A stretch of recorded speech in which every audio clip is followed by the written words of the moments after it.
in baabari jamaacaddu ay ku yidhahdeen walaa war fadhiiso masaajidka xalaqada dhagayso wuxuu yidhi bilaa meherad ma ihi buuri anigu sidiina bilaa meherad ma ihi buuri mashquul baan ahay ciyaalkeygana waan tarbiyadeeyaa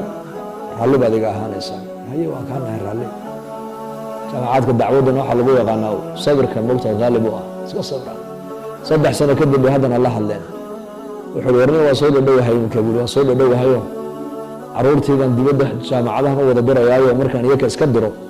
markaasaan jamaacadka aan masjidkan la fadhiisan buuri uu diray haye iminka ciyaalkii ma dirtay haa waan diree laakiin waqti aan ila fadhiistay nima hayo iyakan habeenkiina khadka ayaan kala hadlayo ka waaniyaa buuri oo iyakan saacado badan ku bixiyaa buuri iyakoo dibadaha kala joogo 5 sano ninka jamaacadii kala maqnaaya ninkii cawlan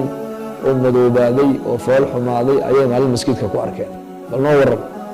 wuxuu waxba igu dhacay buuri maxaa kugu dhacay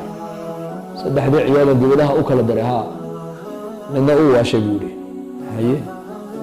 midna maskaxdiisii oo isku darsantay siduu daroob u isticmaalayay ilaa inuu wax baranayaan u haysteen mukhadaraad siduu u isticmaalayay isagoo nooc kale ayaa la ii keenay oo dhaqan celin meel hargeysa la yidhaah baan ku xiriyay buuri cilaaj kii kalena rajama bala khamri buu cabaaba la iga yidhi buuri ciyaalku mustaqbalkooga dhisaya markaa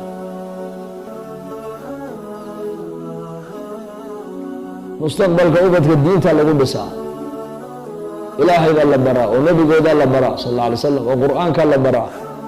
oo qofka dadnimadiisa waxa soo saaraysa waa diinta islaamka oo qofku diin baranayn oo diin ku dhaqmayn oo diin lagu tarbiyadeynayn waxa la barayo waa haba an mansuura